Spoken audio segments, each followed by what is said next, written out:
கர்த்தருடைய பரிசுத்த நாமத்துக்கு மகிமை உண்டாகட்டும். இந்த குட் ஃப்ரைடே நாட்கள்ல எல்லாரும் நீங்க பேசுனீங்க வார்த்தைகளை, அநேக வார்த்தைகளை நம்ம கேட்டோம். ஆண்டவர் சிலுவையில் மொழிந்த 7 வார்த்தைகள். இப்போ ஆண்டவர் எதற்காக இந்த உலகத்துக்கு அவர் தன்னை ஒப்பு கொடுத்தார்? ஏசாயா தீர்க்கதரிசி 53வது அதிகாரம் 5வது வசனத்துல இப்படி சொல்லுகிறார்: நம்முடைய மீறுதல்களின் நிமித்தம் அவர் காயப்பட்டு, நம்முடைய அக்கிரமங்களின் நிமித்தம் அவர் நொறுக்கப்பட்டார். நமக்கு சமாதானம் உண்டு பண்ணும் ஆக்கினை அவர் மேல் வந்தது, அவருடைய தழும்புகளால் குணமாகிறோம்.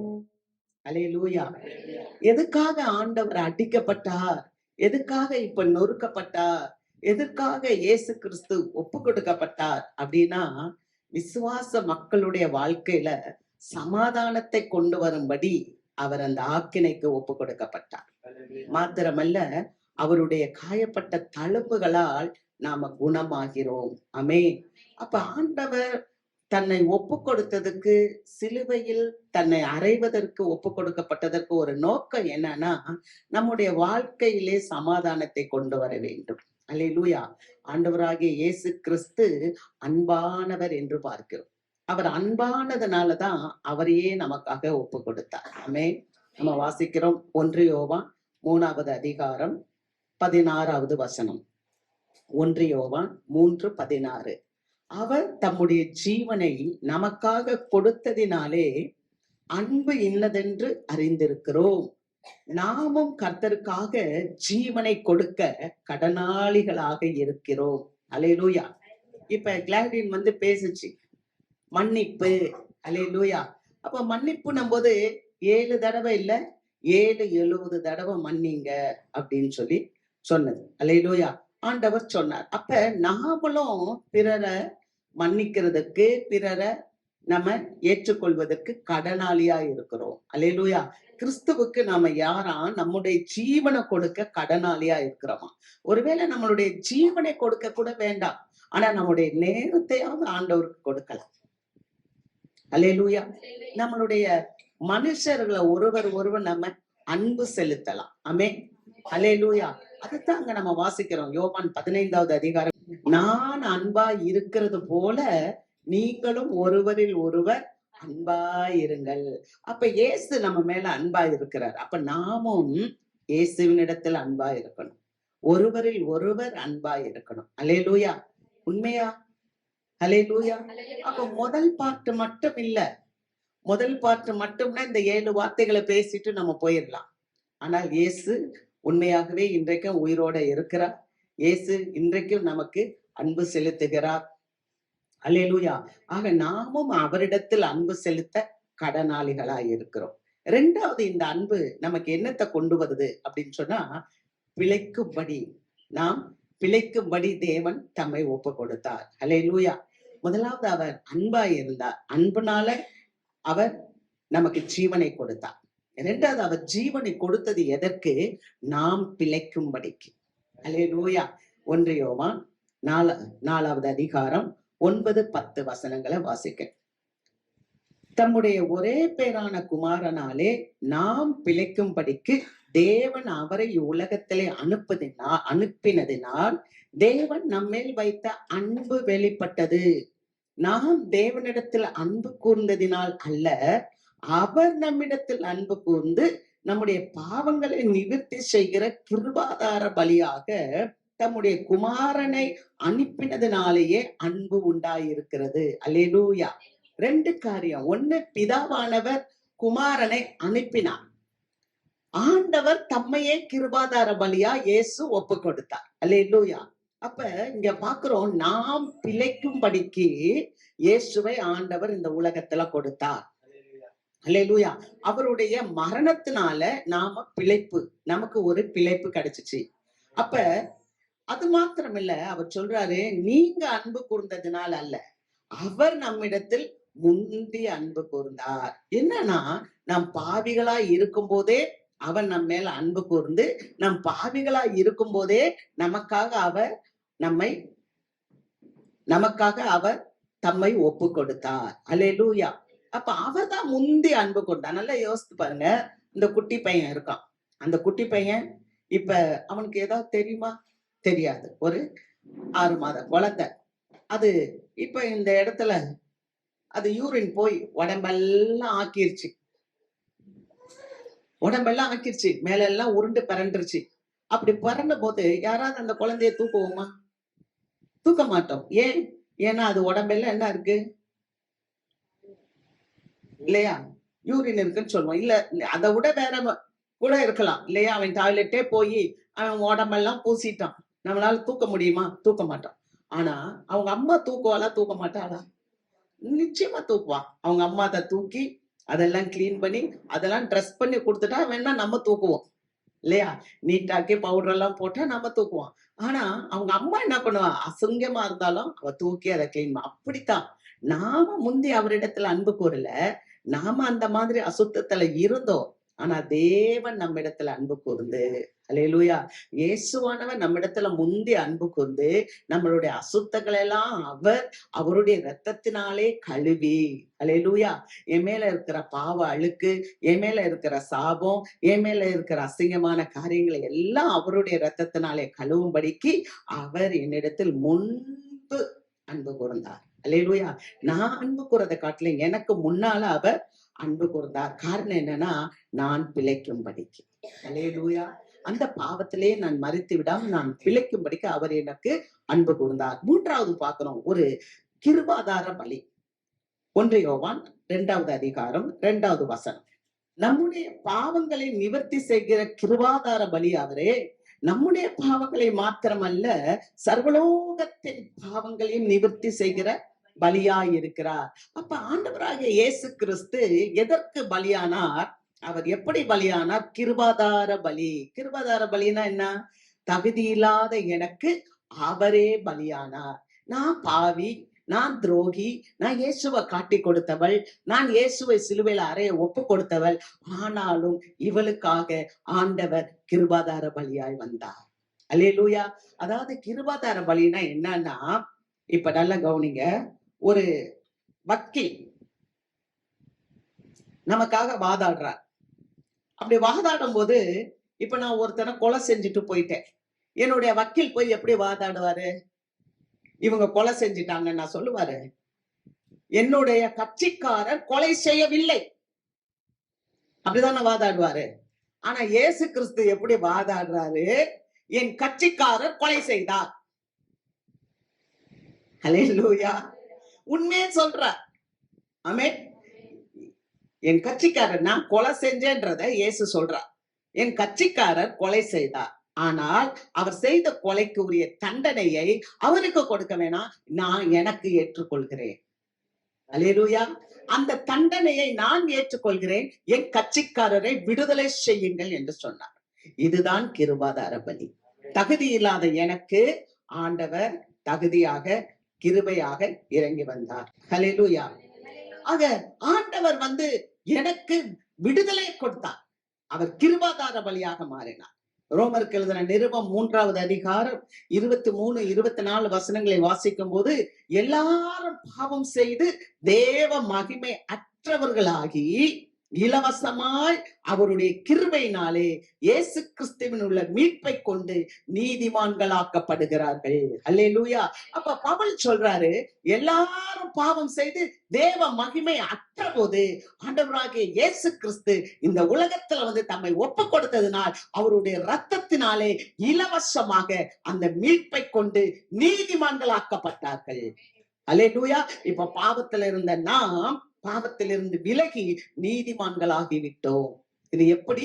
இயேசு கிறிஸ்துவனுடைய மீட்பு, இயேசு கிறிஸ்துவனுடைய ரத்தம். ஆகவேதான் இன்னைக்கு நம்ம இங்க இந்த இடத்துல உட்கார முடியுது. அல்லேலூயா. அப்ப நீதிமான்கள் சொன்னா ஆதியாகமத்துல சொல்றாரு, 10 நீதிமான்கள் இருந்தா தேசத்தை அழிக்காம நானு பாதுகாப்பேன். அல்லேலூயா.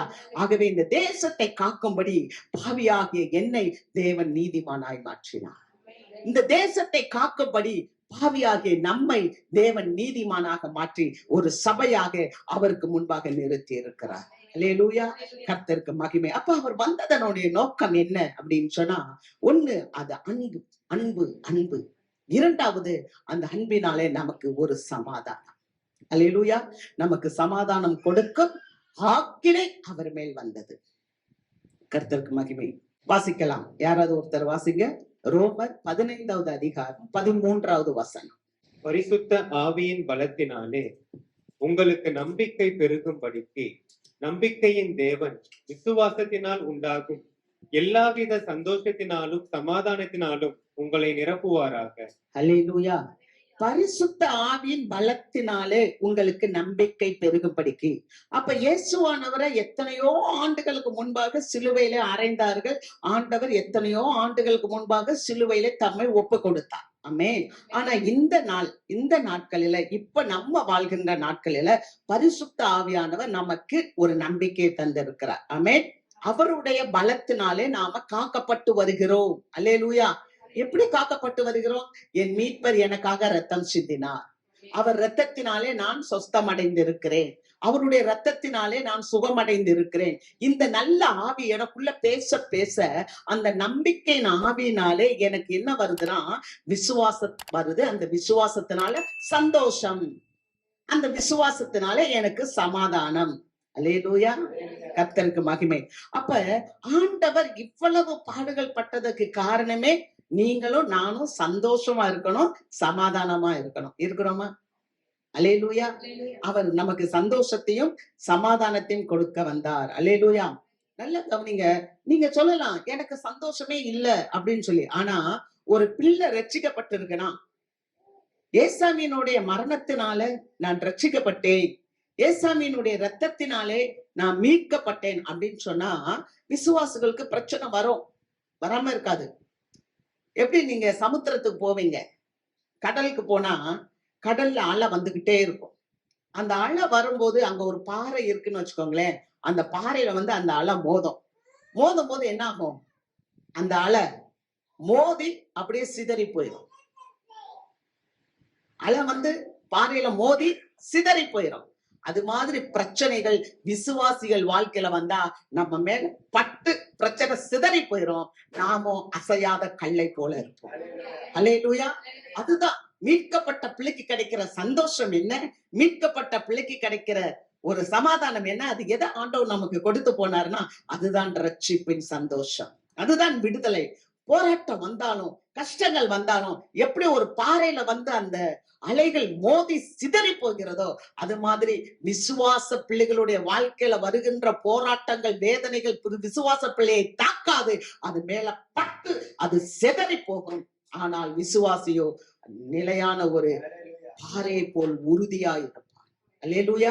அசையாத ஒரு பாறையாய் இருப்பான். ஆமென். அப்படிதான் வசனம் சொல்லு. வாசிக்கலாம். ஏசாயாவின் புஸ்தகம் 26வது அதிகாரம் 3வது வசனம். உம்மை உறுதியாய் பற்றி கொண்ட மனதையுடையவன் உம்மையே நம்பி இருக்கிறபடியால் நீர் அவனை பூரண சமாதானத்துடன் காத்துக்கொள்வீர். அல்லேலூயா. ஆண்டவரை உறுதியா பற்றி கொண்ட ஒரு மனசு ஒரு விசுவாச மக்களுக்கு இருக்கும் என்றால், இயேசு கிறிஸ்துவ உறுதியா பற்றி கொள்ளணும். உறுதி. ஆமென். உங்களுக்கு தெரியும் உறுதினா என்னன்னு. கொஞ்சம் கூட பிடிய தளர்க்கவே கூடாது. உறுதியா பிடிக்கணும்.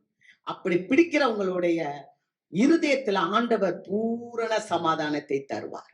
ஒரு பூரண சமாதானத்தை பெற்றுக்கொண்ட ஒரு பிள்ளை என்ன ஆகும்னா, இங்கிட்டு அங்கிட்டு திரும்பாது. ஆமென். எப்படா இயேசு வருவார்? அல்லேலூயா. எந்த சூழ்நிலையும் பார்த்து பதறாது, பயப்படாது, அதை குறிச்சு யோசிக்காது. ஏன்னா அதுகிட்ட என்ன இருக்கணும்? பூரண சமாதானம். அல்லேலூயா. ஆகவேதான் நம்ம சொல்லுவோம், உம்மை உறுதியாய் பற்றி கொண்ட மனதை உடையவன் உம்மையே நம்பி இருக்கிறபடியினால் நீர் அவனை பூரண சமாதானத்தோடு பாதுகாப்பீர். அப்ப ஆண்டவராகிய தேவன் நமக்கு பூரண சமாதானத்தை கொடுக்க வந்தார். அல்லேலூயா. பூரண சமாதானத்தோடு இருக்கிற ஒரு விசுவாசி தான் அப்போஸ்தலனாகிய பேதுரு என்ன சொல்றேன்னா, கிறிஸ்துவின் வருகையிலே நம்ம சமாதானத்தோடு அவரை சந்திக்க ஜாக்கிரதையாய் இருக்க வேண்டும். அல்லேலூயா. நம்ம சமாதானத்தை இழந்து விடக் கூடாது. நாம சமாதானத்தை இழந்துட்டோம்னா இயேசு கிறிஸ்துவ அவருடைய வருகையில சமாதானமா போய் பார்க்க முடியாது. அதனாலதான் உலகத்துல சிலர்லாம் சீக்கிரமா மரிச்சு போயிடுறாங்க. மரிக்கும் போது பாத்தீங்கன்னா அவங்களுக்கு சமாதானம் இல்லாமலே மரிக்கிறாங்க. என்ன மரிக்கிறாங்க? ஐயோ என் குடும்ப பிரச்சனை, ஐயோ எனக்கு வீட்டு பிரச்சனை, ஐயோ எனக்கு பணம் தேவை, ஐயோ நான் இந்த வீட்டை கட்டணும், ஐயோ என் பிள்ளையுடைய வாழ்க்கையை கட்டணும், அதெல்லாம் கட்டுவாரு. கர்த்தர் பார்த்து கொள்வார். ஒரு நம்பிக்கை இருக்கணும். அந்த நம்பிக்கை இல்லாம இப்படி இப்படி இப்படி அலவஞ்சா அந்த அம்மா செத்து போச்சுன்னா கூட அது ஆத்மா சாந்தி அடையாதுன்னு சொல்லுவாங்க. தெரியுமா உங்களுக்கு? கிறிஸ்தவர்கள்லாம் மரித்தா என்ன சொல்லுவாங்க? ரெஸ்ட் இன் பீஸ், சமாதானத்தில் இளைப்பாறு. உன் ஆத்மா சமாதானத்துல இளைப்பாறணும். அப்ப சமாதானத்துல இளைப்பாறுறதுக்கு ஆண்டவராகிய இயேசு கிறிஸ்து எப்ப வேணாலும் வருவார். அல்லேலூயா. அவரும் வரலாம், அல்லது முந்திக் கொண்டு எனக்கு ஒரு மரணமும் வரலாம். அப்படி வரும்போது நான் சமாதானத்தோடு அவரிடத்தில் சேருவதற்கு ஜாக்கிரதையா இருக்க வேண்டும். வசனம் வாசிக்கிறோம். 2 பேதுரு 3வது அதிகாரம் 14வது வசனம். ஆகையால் பிரியமானவர்களே, இவைகள் வர காத்திருக்கிற நீங்கள் கரையற்றவர்களும் பிழையற்றவர்களுமாய் சமாதானத்தோடே அவர் சந்நிதியில் காணும்படி ஜாக்கிரதையாயிருங்கள். அல்லேலூயா. சமாதானமாய் அவருடைய சந்நிதியில் காணும்படி நாம் எப்படி இருக்கணுமா? ஜாக்கிரதையாக இருக்க வேண்டும். நாம் பெற்றுக்கொண்ட அந்த மீட்பை காத்து கொள்ள வேண்டும். அல்லேலூயா. இயேசு எனக்கு ஒப்பு கொடுக்கப்பட்டார், எனக்காக அவர் மரித்து எனக்காக அவர் பிழைத்தும் இருக்கிறார். இந்த நம்ம ஜாக்கிரதையோட இருக்கணும். அல்லேலூயா. அடுத்து பார்க்கிறோம், நம்மளுடைய மீட்பு, ஆண்டவருடைய மரணம், அவருடைய ஒப்பு கொடுத்தல், அவர் இறந்து அவர் கொடுத்த அந்த பாவ மன்னிப்பு வெறும் நமக்கு ரட்சிப்பு மட்டும் இல்ல. அருமையான இந்த தம்பி வாசிக்கும் போது சொன்னாரு, கரை திரை இல்லாம பிழையற்றவர்களாய் இருக்க வேண்டும். அல்லேலூயா. இயேசு மரித்தார், நான் அது மரித்தார்னு நான் ஏற்றுக்கொள்கிறேன், நான் விசுவாசிக்கிறேன். எனக்கு ஒரு பாவத்திலிருந்து ஒரு விடுதலை. ஆனா விடுதலையோடு கூட இல்ல, இனிமேல் வருகின்ற நாட்களில் என்னுடைய வாழ்க்கையில நான் பரிசுத்தமாக இருக்க வேண்டும். என்னுடைய வாழ்க்கையில கரை இல்லாமல் பிழை இல்லாமல் பரிசுத்தமாய் தேவனுடைய சமூகத்தில் காணப்பட வேண்டும். அல்லேலூயா. கர்த்தருக்கு மகிமை. வாசிக்கிறோம் எபேசியர் 5வது அதிகாரம் 27வது வசனம். கரை திரை முதலானவைகள் ஒன்றும் இல்லாமல் பரிசுத்தமும் பிழையற்றதுமான மகிமையுள்ள சபையாக நம்மை தமக்கு முன் நிறுத்திக் கொள்வதற்கு அவர் தம்மைத்தாமே நமக்காக ஒப்பு கொடுத்தார். அல்லேலூயா. அப்ப ஆண்டவராகிய இயேசு கிறிஸ்து இந்த சிலுவையில எதுக்கு ஒப்பு கொடுத்தார்? இந்த சபை, இந்த மீட்கப்பட்ட சபை, இந்த மீட்கப்பட்ட விசுவாசி, இந்த மீட்கப்பட்ட மகள், இந்த மீட்கப்பட்ட மகன் கரை திரை இல்லாமல் மகிமை உள்ள சபையாக, அல்லேலூயா, பிழையற்றது, அது பிழை இல்லாத ஒரு சுத்த சபையாக ஆண்டவருக்கு முன்பாக நிற்கும்படி அவர் தம்மை தாமே ஒப்பு கொடுத்தார். மறக்கவே கூடாது. இயேசு எதுக்கு ஒப்பு கொடுத்தார்? ரட்சிப்புக்கு மாத்திரமல்ல, மிகப்பெரிய ஒரு காரியம். இனிவரும் நாட்களில கரை இல்லாமல் பிழை இல்லாமல் தமக்கு முன்பாக பரிசுத்தமுள்ள ஒரு மகிமையான சபையாக நிற்க வேண்டும் என்றதை இயேசு கிறிஸ்து அவருடைய சிந்தனையில வைத்துதான் அவர் தம்மை சிலுவையிலே ஒப்பு கொடுத்தார். அல்லேலூயா. கர்த்தருக்கு மகிமை. அதனாலதான் பிதாவே உம்முடைய கைகளில் என்னை ஒப்பு கொடுக்கிறேன் என்று சொல்லும் போது சபையை மனதிலே வைத்து நமக்காக அவர் தம்மை ஒப்பு கொடுத்தார். ஆகவேதான் பரிசுத்த பவுல் சொல்லுகிறார் 2 தீமோத்தேயின் புஸ்தகம் 4வது அதிகாரம் 8வது வசனம். இது முதல் நீதியின் கிரீடம் எனக்காக வைக்கப்பட்டு இருக்கிறது. நீதி உள்ள நியாயாதிபதியாகிய கர்த்தர் அந்நாளிலே அதை எனக்கு தந்தருளுவார். எனக்கு மாத்திரம் அல்ல, அவர் பிரசன்னமாகுதலை விரும்பும் யாவருக்கும் அதை தந்தருளுவார். ஆமென். அழகா பவுல் சொல்றாரு, கர்த்தர் எனக்கு நீதியின் கிரீடத்தை வைத்திருக்கிறார். அல்லேலூயா. அவருடைய பிரசன்னமாகுதலை விரும்புகிற எல்லாருக்கும் அந்த கிரீடம் உண்டு. ஆமென். அல்லேலூயா. ஏன்னா இயேசு ஒப்பு கொடுத்தார். ஆமென். இதற்காக, சபைக்காக கரை திரை பிழை இல்லாமல் மகிமை உள்ள சபையாக இருப்பதற்கு இயேசு கிறிஸ்து ஒப்பு கொடுக்கப்பட்டதுனாலதான் இந்த பவுல் சொல்றாரு, நல்ல போராட்டத்தை போராடினேன், விசுவாசத்தை காத்து கொண்டேன். அல்லேலூயா. இது முதல் நீதியின் கிரீடம் எனக்கு வைக்கப்பட்டு இருக்கிறது. அது நான் மட்டும் இல்ல, யாரெல்லாம் அந்த பிரசன்னத்தை வாஞ்சிக்கிறாங்களோ திருச்சபை முழுமைக்கும் கர்த்தர் அதை கொடுப்பார். அல்லேலூயா. இந்த உலகத்துல நம்ம வாழ்ந்து கொண்டு இருக்கிறோம், கடைசி நாட்கள்ல வாழ்ந்து கொண்டு இருக்கிறோம். 2 தீமோத்தேயின் புஸ்தகம் 3வது அதிகாரத்துல வாசிக்கும் போது 1 முதல் 10 வசனங்கள்ல இந்த நாட்கள் கொடிய காலங்கள் என்று சொல்லப்பட்டிருக்கிறது. அநேக மக்கள் தேவ பக்தியின் வேஷத்தை தரித்துக் கொண்டு அதனுடைய பலனை மறுதலிக்கிறவர்களாக இருப்பார்கள் என்று சொல்லப்பட்டிருக்கு. அப்படிப்பட்ட கூட்டத்துல சபையானது சேரக்கூடாது. அதனாலதான் 2 தெசலோனிக்கர்ல பாத்தீங்கன்னா, நீங்க 2வது அதிகாரம் 3வது வசனத்துல விசுவாச துரோகம் முந்தி நேரிடுகிறது. எங்க தெரியுமா? இன்னைக்கு பெரும்பாலும் சபைகள்ல தான் நேரிடுகிறது. சபை விசுவாசிகள்கிட்ட தான் விசுவாச துரோகம் வருது. இயேசு கிட்ட வர முடியல, இயேசு கிட்ட நிக்க முடியல, ஏதோ ஒரு காரியத்தை சொல்லி தப்பி தப்பி தப்பி ஓடிடுறாங்க. இந்த கடைசி காலம் கொடிய காலம். சாத்தான் யாரை விழுங்கலாமோன்னு கெர்ச்சிக்கிற சிங்கம் போல அவன் வகை தேடி சுற்றித் திரிகிறான். இந்த நாட்கள்ல தான் பரிசுத்த ஆவியானவர் சபைக்காக வைராக்கியமா எழும்புகிறார். ஏன்னா குமாரனாகிய கிறிஸ்து தான் சிலுவையில சிந்தின ரத்தம் வீணாய் போய்விடக் கூடாது. ஒருவரும் கெட்டு போக கூடாது. அல்லேலூயா. ஒருவரும் அழைக்கப்பட்ட ஒருத்தரும், தெரிந்து கொள்ளப்பட்ட ஒருத்தரும் கெட்டு போக கூடாது என்பதுல பரிசுத்த ஆவியானவர் வைராக்கிய வாஞ்சை உள்ளவராய் இருக்கிறார். கர்த்தருக்கு மகிமை. ஏன்னா இயேசு சீக்கிரம் வரப்போகிறார். வாசிக்கலாம் மத்தேயுவின் புஸ்தகம் 24வது அதிகாரம் 33வது வசனம். அப்படியே இவைகளெல்லாம் நீங்கள் காணும் போது அவர் சமீபமாய் வாசல் அருகே வந்திருக்கிறார் என்று அறியுங்கள். இதெல்லாம் காணும்போது, இந்த கொடிய காலங்களை காணும்போது, சண்டைகள், போர்கள், பலவிதமான கொடிய நோய்கள், பல பட்டயங்கள், இவ்வளவு பெரிய ஒரு கொடிய காலத்துல நம்ம இருக்கிறோம். மக்கள் எல்லாம் ஒரு சுயநலக்காரர்களாக, தற்பிரியர்களாக, தாய் தகப்பனுக்கு அடங்காதவர்களாக, பொய் சொல்லுகிறவங்களாக, தூற்றுகிறவர்களாக இப்படியெல்லாம் இருக்கிறாங்கன்னு ஒரு ஒரு பெரிய பேராகிராஃபே கொடுக்கிறார் பவுல். இப்படிப்பட்ட சூழ்நிலை எல்லாம் நடக்கும்போது நீ ரொம்ப சபை எச்சரிக்கையா இரு. இயேசு சீக்கிரம் வரப்போகிறான், வாசல் அண்டையில வந்துட்டா. வசனம் கூட வாசிக்கலாம். லூக்கா 21வது அதிகாரம் 28வது வசனம். இவைகள் சம்பவிக்க தொடங்கும் போது உங்கள் மீட்பு சமீபமாய் இருப்பதால் நீங்கள் நிமிர்ந்து பார்த்து உங்கள் தலைகளை உயர்த்துங்கள் என்றார். அல்லேலூயா. இவைகள் எல்லாம் சம்பவிக்கும் போது, இந்த கொடிய காலங்கள்லாம் சம்பவிக்கும் போது நம்முடைய மீட்பு சமீபமா இருக்கு. அல்லேலூயா. இதெல்லாம் இந்த உலகத்துல நடக்கும். இப்படிப்பட்ட மக்கள் இருப்பாங்க. அப்பதான் ஆண்டவராக இயேசு கிறிஸ்து மீண்டும் வந்து நம்மள ஒரு மீட்பு, நம்மளுடைய எப்படி ஆரம்பத்துல இயேசுவின் ரத்தத்தை பார்த்து ரட்சிக்கப்பட்டு ஒரு மீட்பு வந்துச்சு இல்ல, அது மாதிரி இன்னொரு மீட்பு இருக்கு. என்னன்னு சொன்னா, உலகத்துல கொடிய காலங்கள் நடக்கும்போது சபை விசுவாசி சந்தோஷமாயிரு, உன் தலையை உயர்த்தி பாரு, ஏன்னா உன்னுடைய மீட்பு சமீபமாய் இருக்கிறது. இயேசு சீக்கிரம் வரப்போகிறார். அல்லேலூயா. வசனத்தை வாசிப்போம். 1 பேதுருவின் புஸ்தகம் 2வது அதிகாரம் 24வது வசனம். நாம் பாவங்களுக்கு செத்து நீதிக்கு பிழைத்திருக்கும்படிக்கு அவர்தாமே தமது சரீரத்திலே நம்முடைய பாவங்களை சிலுவையின் மேல் சுமந்தார், அவருடைய தழும்புகளால் குணமானீர்கள். அல்லேலூயா. நாம் பாவங்களுக்கு செத்து நீதிக்கு பிழைக்கிறதுக்காக அவர்தாமே நம்முடைய பாவங்களை அவருடைய சரீரத்திலே சுமந்து தீர்த்தார். அல்லேலூயா. அவருடைய தழும்புகளால் நாம் குணமானோம். எத்தனை பேர் ஆமேன் சொல்லுறோம்? அல்லேலூயா. இதுதான் இன்னைக்கு குட் ஃப்ரைடே. நல்ல செய்தி என்ன தெரியுமா?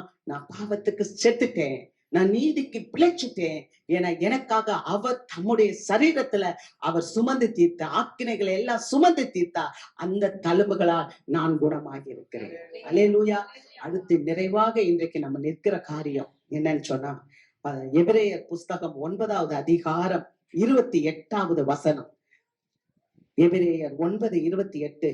கிறிஸ்துவும் அநேகருடைய பாவங்களை சுமந்து தீர்க்கும்படிக்கு ஒரே தரம் பலியிடப்பட்டு தமக்காக காத்து கொண்டு இருக்கிறவர்களுக்கு ரட்சிப்பை அருளும்படி 2ஆம் தரம் பாவம் இல்லாமல் தரிசனமாவார். அல்லேலூயா. ஆக கிறிஸ்து அநேகருடைய பாவங்களுக்காக, அவர் பாவங்களுக்காக ஒரே தரம் பலியிடப்பட்டார். ஆமென். நம்ம நல்லா சொல்லுகிறேன், நல்லா கேட்டுக்கிடணும். என்ன தெரியுமா? அவர் மன்னிக்கிறவர். 7 தடவை இல்ல, 70 தடவை மன்னிக்கிறவர். ஆமென். 70 தடவை மன்னிக்கிற வரைக்கும் இயேசுவ சிலுவையில அறையல. இயேசுவ சிலுவையில அரைஞ்ச உடனே உனக்காக அவர் கரையும் செலுத்திட்டார். இப்ப மன்னிச்சுக்கிட்டே இருப்பாரு. நம்ம உட்கார்ந்துகிட்டே இருக்க கூடாது. இனிமேல் வரும்போது இயேசு பாவம் இல்லாமல் வெளிப்படுவார். அல்லேலூயா. முதல் தரம் நமக்காக அவரு பாவம் இல்லாத அவர் நமக்காக பாவமானார். ஆனால் இரண்டாம் தரம் நம்ம அவருடைய மீட்புக்காக காத்திருக்கிறோம். உலகத்துல பொல்லாப்பா நடக்குதே, நான் நீதியா இருக்க விரும்புறேன், ஆனா இந்த உலகத்துல உண்மையா இருக்க முடியலையே. ஏன்னா இயேசு சாமியை தான் சிலுவையில அரைஞ்சாங்க. திருடனை வெளியே விடுனாங்க. இவனை விடணுமா, இவன் நீதிமான், ஆனா ஒரு குற்றமும் காணவில்லையே பிலாத்து சொல்லும் போது அதுக்கு பதில் அவங்க பதில் சொல்லல. இன்னும் அதிக சத்தமா சிலுவையில் அறையும், சிலுவையில் அறையும் சொன்னாங்க. உனக்கும் உங்களுக்கும் எனக்கும் இந்த உலகத்துல பாடுகள் இருந்தாலும் நம் தலைகளை நிமிர்த்தி பார்க்கும் போது ஆண்டவராகிய இயேசு கிறிஸ்து சீக்கிரமாய் வெளிப்படுவார். அவருக்காக நம்ம காத்திருக்கிறோம். அவர் நமக்காக ஒரே தரம் பலியிடப்பட்டார். ஆனால் மீண்டும் வரும்போது பாவம் இல்லாமல் அவர் வெளிப்படுவார். அல்லேலூயா. முதல்ல நமக்காக பாவமானார். இப்ப அவர் பாவம் இல்லாமல் நமக்காக வெளிப்பட்டு நம்மளை மீட்கும்படியாய் வரப்போகிறார். அல்லேலூயா. அவருக்காக காத்திருக்கிறவர்களை அவர் மீட்கும்படி, அவருடைய ரட்சிப்பை கொடுக்கும்படி இரண்டாம் முறை நமக்காக தரிசனமாவார். அல்லேலூயா. இன்னைக்கு ஒரு கேள்வி உங்களுக்கு. சபையாகிய நீங்கள் கிறிஸ்துவின் வருகைக்கு காத்திருக்கிறீர்களா? சபையாகிய நீங்கள் கிறிஸ்துவின் வருகைக்கு காத்திருக்கிறீங்களா? உங்கள் நிலை என்ன? நீங்க சிந்திங்க, நீங்க செயல்படுங்க. கர்த்தர் உங்களை ஆசீர்வதிப்பார். அல்லேலூயா. நாம் கண்களை மூடி ஜெபிப்போம்.